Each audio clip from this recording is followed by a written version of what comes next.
Hi everyone, my name is Savannah Balbe.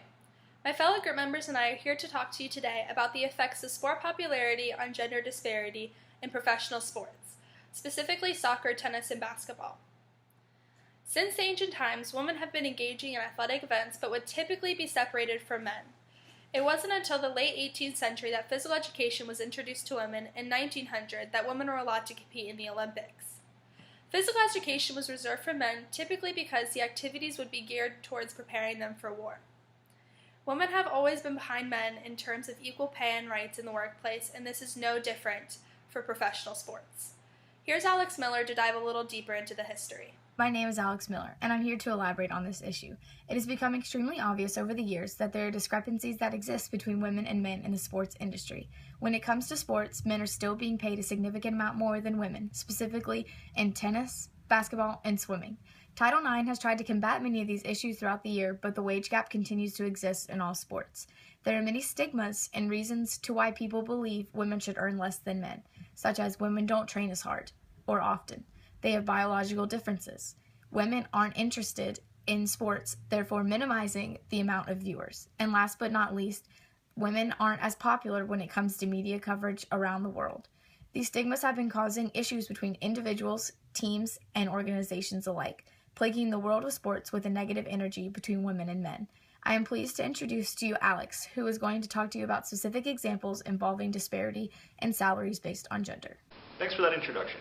I'm here to talk about a very specific example in disparity in men and women's pay in sports. Just last year in 2015, the United States national women's soccer team won the World Cup. However, in 2014, the men's team was eliminated in the round of 16. Now, for winning their tournament, the women's team was paid $1.8 million, which was evenly divided amongst the 24-person roster. However, the men's team was paid twice as much, $3.6 million, for their mediocre performance. Now, on an individual level, individual athletes are paid $15,000 for making it onto the roster of the women's team, and the entire team is paid $345,000 if they qualify for the World Cup. The men's team, however, are paid $76,000 individually for qualifying to the roster, and $2.5 million as a team for qualifying for the World Cup. Alex Morgan, one of the highest paid female soccer athletes in the world, makes an average of about $500,000 annually, whereas most upper-level male athletes make more than $50 million a year. And that doesn't include any additional winnings they may earn or any side contracts they may have, such as sponsorships or endorsements. Now, to combat this disparity in pay, I'm going to turn it over to Mackenzie, who's going to talk about some recommendations we have. Thanks, Alex. These recommendations are very important for maintaining that equality platform for men and women.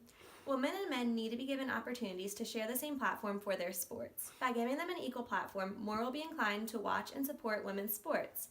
If men's and women's basketball was emphasized equally, then there would be higher recognition of the female sport, which could benefit in more pay.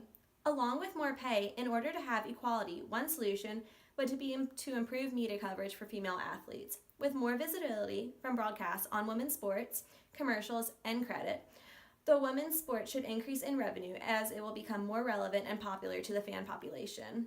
If we emphasize female sport tournaments as much as male tournaments, such as the Super Bowl, women will gain more recognition, pay, and viewers in their sports. Having more women sponsoring products in the market will add popularity and coverage in sports as well. I would like to introduce Gianna, who's going to talk to you a little more about the importance of these recommendations. Thanks, Mackenzie. Hello, I'm Gianna, and along with this, females need to be represented in a more positive way in sports.